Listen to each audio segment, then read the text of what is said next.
Hello again, everybody. This is just going to be a short one because as I was going to try and, or as I was working to plug in those missing dragons, I realized I actually had them in there and I had them listed elsewhere. I had them listed, I think, under the Dragon Core or something like that. Just a couple of different places that are listed. Those weirs are listed, and also the other dragons that were missing. I found them. The first one that was missing was Ulrim Weir.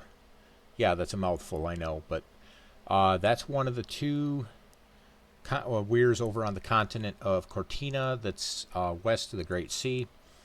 That one only has mention of Weirmaster Teros. So he's just there, or he's there, he's running his thing. He's kind of a youngin as far as Weirmasters goes, because he's only like 960 years old, but he's the one that's running one of the two weirs. If I remember correctly, that Ulrim is the southern weir on that side. Let me check here. Yeah, southern weir. Okay, so Ulrim's on the southern weir. The northern weir is Bermal.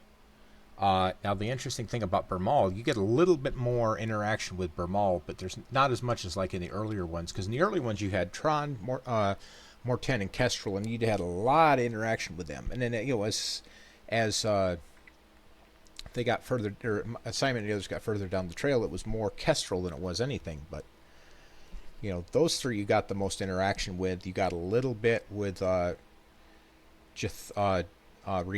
and Jethal. You get a little bit with these two guys. Really, these guys don't. Well, these guys don't show up in the regular series. These show up in After Offworld, and only really because I needed to, because they play important parts in everything that's going on, especially in regards to the giant mountains. Koenig is the Weirmaster for Bermal Weir. Pretty decent gentleman. He takes care of everything from about the middle point of the continent north, or at least like from the race trail north, and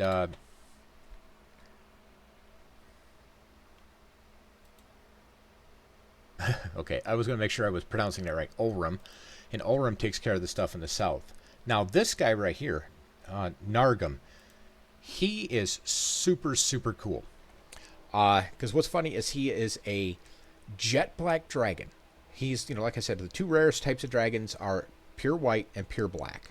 And he's a pure black dragon. What's hilarious about him is when you when you meet him, excuse me,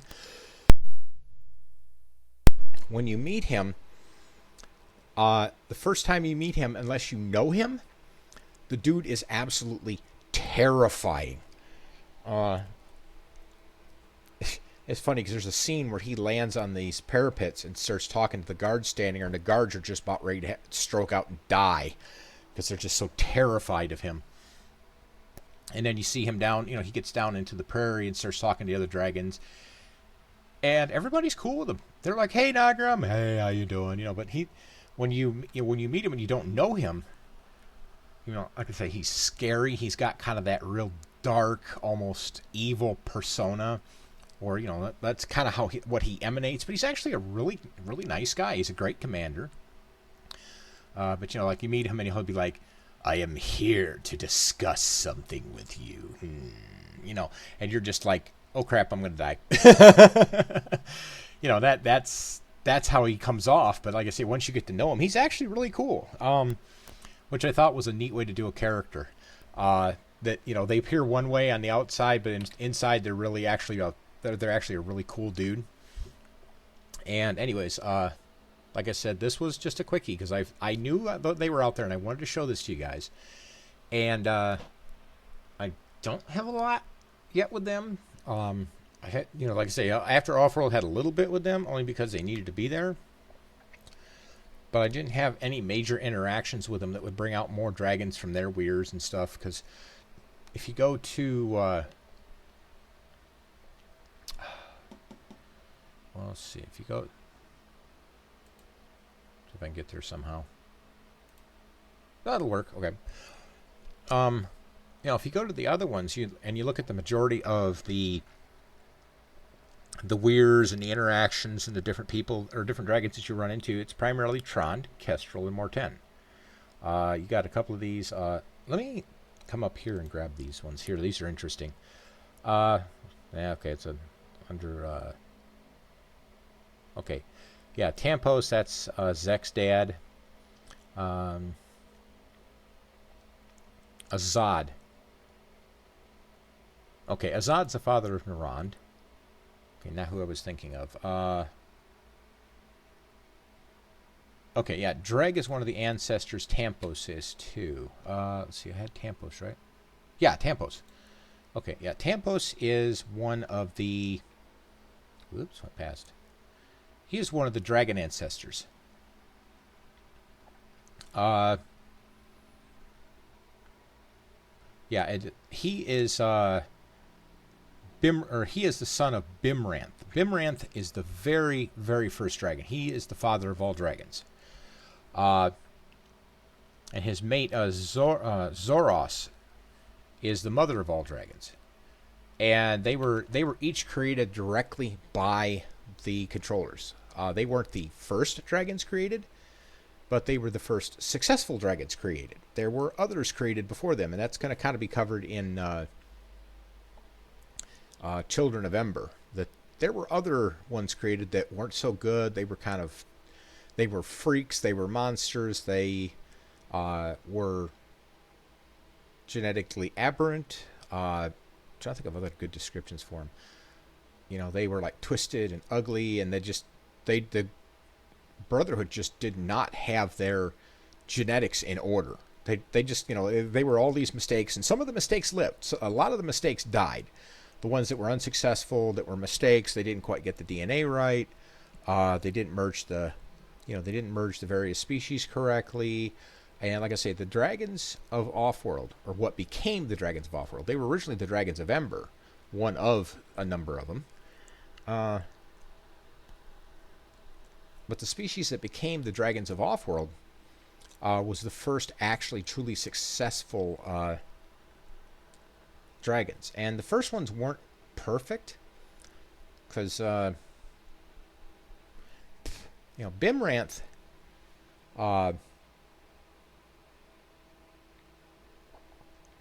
Bimranth lived for 1450 years, but he had issues. He had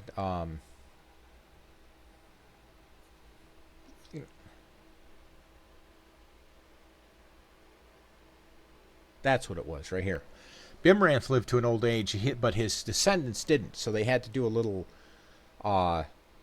post facto tweaking, because they needed dragons that would live a long time.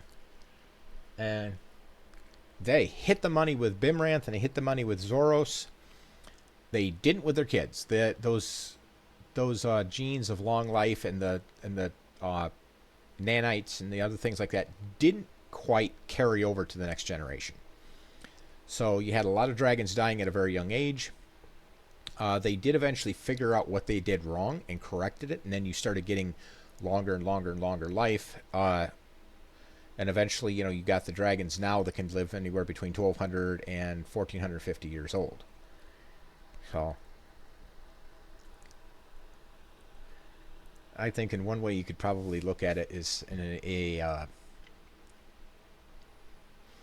comparative thing. It's like starting a car engine on a cold day, where it's like and it finally starts, and then the engine goes, kind of that idea. They struggled, they couldn't get what they want, finally got what they want. It was absolutely perfect, but then that didn't carry on to the next generation. They're like, darn it. So okay, we're gonna have to do a little playing around here and tweaking, and hey, we got a winner, So it worked. It was trial and error. Yeah, it's a bunch of demons, but trial and error, and they eventually got it. And came up with a lot of great dragons like Tampos and Zek. And Zek's funny because he was born on Ember, and he was, if I remember right, because they came over 700 years before the end of before the race was won. Because they were there on Offworld for about 200 years before the controllers started the race. So he would have come over when he was about 500. And the interesting part about him is he was exceptional even back when he was a kid. I mean, he was a smart cookie from day one. Very sharp, very wise, despite being youthful. He made his mistakes. He learned from them. But he was, he was an expert strategist right from day one. And, then, his expert skills led to him rising up the ranks and becoming Weirmaster and eventually working towards winning the race and defeating the Brotherhood. And to defeat the Brotherhood in Section 17 and win the race, that takes a lot of genius. And, he's very patient. He knew this wasn't going to be a quick fix. So he was slowly over time putting things in motion. He knew about and one of the other things too is when he heard about the prophecy, which told about Simon coming, and Simon and his team coming first and then somebody coming after him. Which, like I say, you won't find out who that person is that comes after them until the end of the original series. And you're going to be surprised, but I think you'll like it. Anyways, yeah, like I said, he did a really good job of setting everything up. And then especially once the prophecy came out and he heard about it, he's like, aha, now I have a little better direction of which way I need to move, which allowed him to identify Simon's team as someone he needed to help and take care of and follow and all that kind of stuff later on. So anyways, I'm already longer than I wanted to do with this one, but I just wanted to show those to you, and I ended up throwing 2 extras in there of dragons that were important to the world of Offworld. So if I spot that I've missed anything else, I will let you know. I'm going to say I don't think there was anybody else.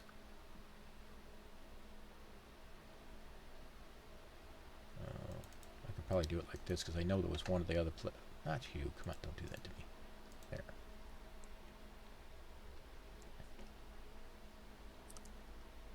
Yeah, I found the 2 of them like this. I think it was under Cortina, or was it under a different one?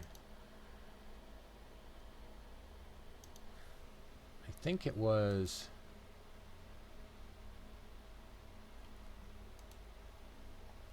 Okay, yeah, this was the one that was missing the 2 items. It was the Dragon Weir was missing the 2 items, but Dragon Corpse actually had the other 2 items. So, oh well. Oops. Anyhow, I'll let you guys go, and I'll catch you next time.